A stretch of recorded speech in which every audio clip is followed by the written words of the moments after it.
Hi, everyone. I am David Lipton, creator of the podcast series The Reckoning, July 4th, 2030. I am introducing an experimental series of AI generated conversations, complements of Notebook LM. These conversations are based entirely on my podcasts. They are called the Deep Dive series. Just imagine two of your friends discussing my podcasts and enjoy the conversations. Hey everyone, and welcome back to the Deep Dive. Today, we're going back in time, but not in the way you might think. We're diving into the past, but through the lens of ideas, exploring why history matters so much, and those core principles that really make America, well, America. Sounds like a fascinating discussion. It really is. We're digging into an episode of the Reckoning podcast with David Lipton and his book by the same name. He's really focused on these foundational American principles, which feels especially relevant today, wouldn't you say? Absolutely. It's something that's always worth revisiting. Totally agree. So Lipton uses this really interesting image. He talks about history being like an ever-flowing river. What do you make of that? Oh, that's great. I like that a lot. It really captures the idea that it's not just about, memorizing names and dates. It's about understanding that flow, that connection between the past, the present, and even the future. Exactly. And Lipton stresses how crucial that understanding is, especially for a healthy republic. He's right. And, it's funny because he's actually echoing an idea that's been around for centuries. Cicero, the Roman orator, once said, and I'm paraphrasing here, that to be ignorant of what occurred before you were born is to remain always a child. Wow, that's powerful. So without that understanding of the past, we're kind of stuck, aren't we? Yeah, it's like trying to navigate in the dark. Without that historical context, how can we even begin to grasp the complexities of our present, let alone make informed decisions about the future? History gives us that grounding. It's like a roadmap in a way, right? Showing us where we've been so we can understand where we are and maybe even get a glimpse of where we're headed. Exactly. Gives us those reference points we need.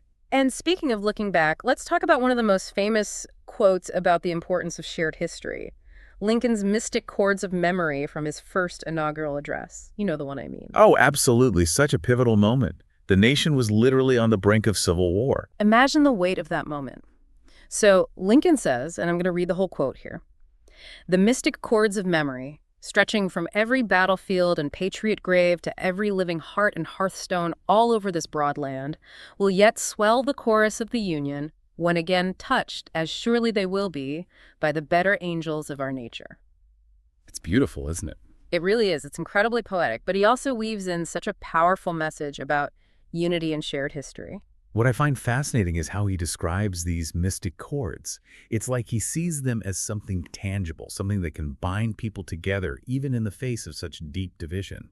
And what are those chords but the shared experiences, the sacrifices made, the values enshrined in documents like the Declaration of Independence and the Constitution? These were the things Lincoln believed could bridge those divides. And this ties right back to what we were discussing about Lipton's argument, right? It's almost as if those founding documents become maybe the sheet music to those mystic chords Lincoln so powerfully described. I love that analogy, the sheet music for a nation. And it underscores the point that to truly understand America, we have to understand those foundational documents. And not just understand them in some abstract way, right? These aren't just dusty old words. They have real-world implications shaping our lives even today. Exactly, and that's where the real work begins. It's not enough to just know the titles. We need to dive into the principles themselves. Okay, so let's do that. Lipton identifies 6 core principles from the Constitution and 4 from the Declaration of Independence. Do you want to refresh our memory on what those are? Absolutely. So from the Constitution, we have limited government, republicanism, checks and balances, federalism, separation of powers, and popular sovereignty. Then, from the Declaration, there's equality, unalienable rights, consent of the governed, and the right to revolution. Okay, that's quite a list. How do we even begin to unpack all of that? Well, the first step is recognizing that it's not enough to just be able to rattle them off. We have to understand what these principles actually mean in practice, how they're interconnected, how they play out in the real world, how they impact our lives today. It's about going beyond just rote memorization. And that's something Lipton really emphasizes, going beyond the textbook definitions. He actually challenges listeners to really research these principles themselves.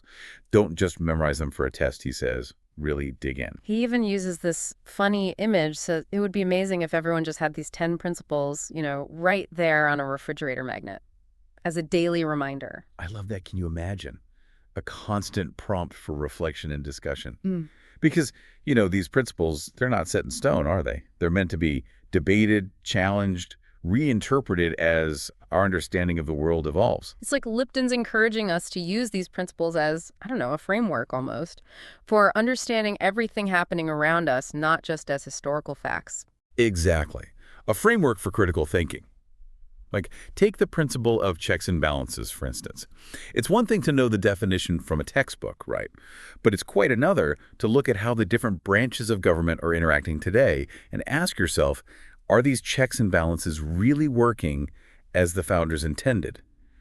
Or are they falling short? That's such a good point. It's so easy to get stuck thinking about these principles as they were written on paper, but they're constantly being tested and challenged in the real world. Exactly, and I think that's really Lipton's point. He wants us to engage with these principles actively, not just treat them as static facts from a textbook. So for someone listening right now, maybe thinking, okay, this is all very interesting, but how does this apply to my life, to what I do every day? What would you tell them? Look around. Seriously. These principles are woven into the very fabric of our society. Think about how limited government, for example, plays out in debates about healthcare or education, or how the principle of unalienable rights shapes discussions about freedom of speech or freedom of religion. These aren't just abstract concepts. They're playing out all around us. It's like that refrigerator magnet idea suddenly becomes a lot more practical, right? Okay. We're not just memorizing, we're using these principles as lenses to understand current events, the world around us, the decisions being made. Exactly. And to get even closer to home, think about your own life, your own community.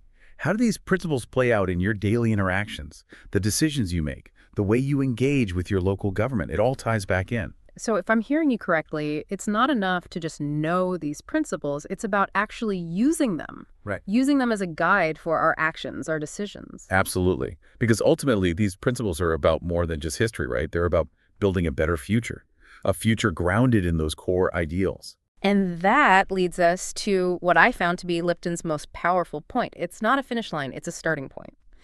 And he leaves us with this really thought-provoking question. I'm intrigued. What's the question? He asks, if you were designing your own refrigerator magnet of core American principles for today, what would you include and why? What ideas, what ideals do you think are most important for us to remember, especially as we navigate the challenges and, honestly, the opportunities of the 21st century? Wow, what a powerful question to leave our listeners with. I love that.